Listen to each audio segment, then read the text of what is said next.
Imagine a business idea so bad that every single investor in Silicon Valley laughed in your face. A business where you invite total strangers to sleep on a cheap air mattress in your living room. Most people called it creepy. Investors called it suicidal. But today, this bad idea is worth over $100 billion. It has more rooms than the world's 5 largest hotel chains combined. This is the story of Airbnb. But it's not a story about tech or real estate. It's a story about how 2 broke designers survived by selling breakfast cereal. San Francisco, 2007. Brian Chesky and Joe Gebbia were desperate. They were unemployed, and their rent had just gone up. They were days away from being kicked out on the street. But then, they noticed something. A massive design conference was coming to town, and every hotel was fully booked. They had an idea.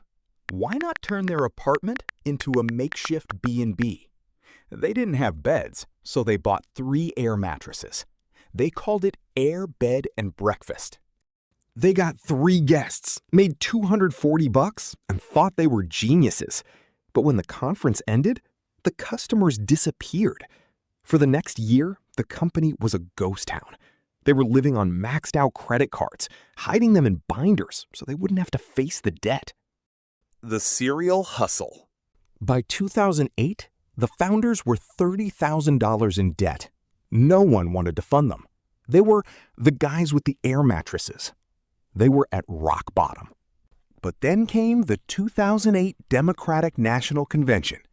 Thousands of people needed a place to stay. Brian and Joe saw an opportunity, but not for rooms, for breakfast. They bought tons of generic cereal, designed custom boxes called Obama O's and Cap'n McCain's, and glued them together by hand. They sold them as limited edition collectibles for $40 a box. They sold $40,000 worth of cereal. That cereal money didn't just pay the rent, it caught the attention of Paul Graham, the head of the world's most famous startup incubator, Y Combinator. He told them, if you can convince people to buy $40 cereal, maybe you can convince them to sleep in each other's beds. The secret sauce? Even with funding, the business wasn't growing. So they did something that doesn't scale. They flew to New York, the only place where they had a few hosts. They realized the photos on the site looked terrible. Dark, blurry, like something from a horror movie.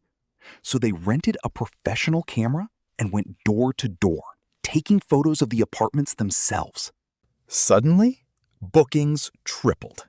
This was the turning point. Airbnb wasn't selling a room.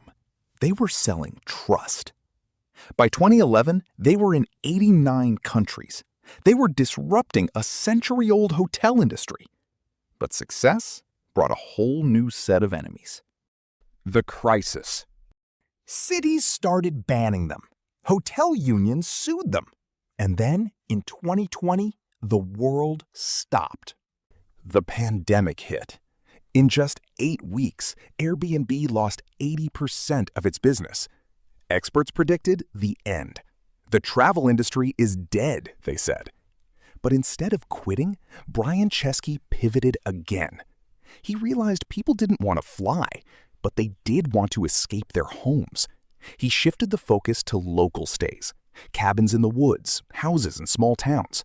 In the middle of the worst year for travel in history, Airbnb did the impossible. They went public on the stock market. Outro. Today, Airbnb has over 4 million hosts worldwide. From a castle in Scotland to a treehouse in Bali, they've changed how we see the world. The lesson? Most people will tell you your idea is crazy. They'll tell you it's creepy or impossible. But if you're willing to sell cereal to keep your dream alive, you might just build the next $100 billion empire. What's the crazy idea you're working on? Let us know in the comments. Don't forget to like and subscribe for more deep dives into the world's greatest business stories.